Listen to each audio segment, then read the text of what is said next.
then if you have completed your purpose to your satisfaction, it's large, then you can take that into a context?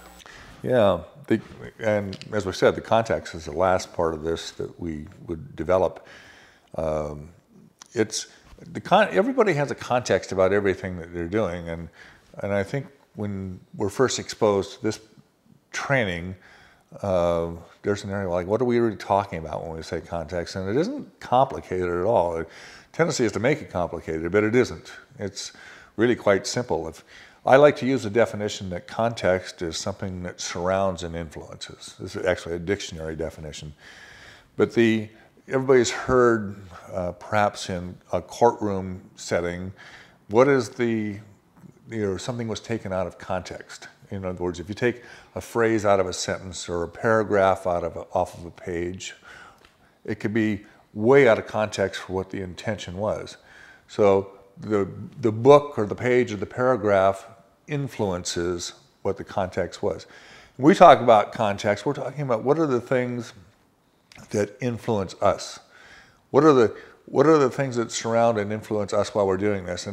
And what we really bring to that is, who do we need to be as ourselves to be effective at making good on this purpose that we've talking about and achieving the results that we've defined. Who do we need to be? And by that, it's like sometimes I might need to be stoic and non-quitting. Other times I need to be an inspired leader. And other times I need to have, for something I might need to have a sense of humor.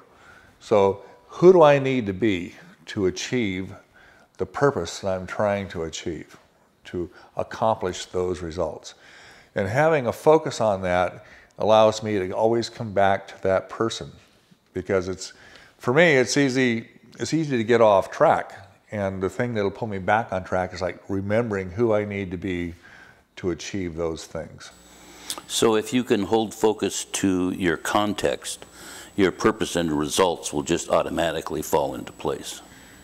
I don't know that I'd say anything's automatic about this whole process, but it'll make it possible for them to achieve. If we don't hold the context, it becomes almost impossible.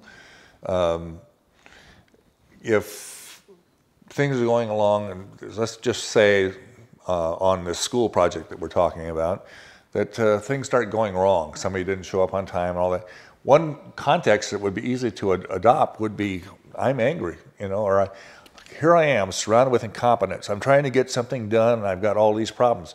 My original context might have been something much more of a higher level than that. I might have had a context of a man serving his community, and all of a sudden I find myself off in anger. Well, then I've lost my context. I'm no longer effective at what I'm trying to achieve.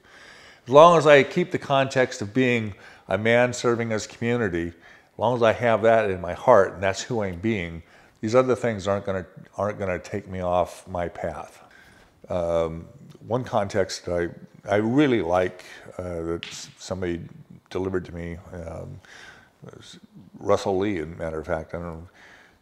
He was a DC in Sequoia Men's Division, and told me when he was clearing a CPR once that his context was soaring eagle, and he was always able to go back to that because he saw himself being kind of looking down on his division meeting. He'd write a CPR for the meeting, be able to look down on it, and he saw himself as an eagle. Would be able to, with a watchful eye, sharp, something was wrong, he could kind of swoop down and snatch it out of the meeting and change it. But as long as he kept seeing himself as that, he was an effective DC. When that context slipped away, his effectiveness slipped away along with it. And in reality, in our life, we probably have a dozen, 15 different contexts that are really ours, that are natural for us. Not 20,000 of them, but very few. And there are natural roles to play. It's deciding on which one it is and maintaining it that counts.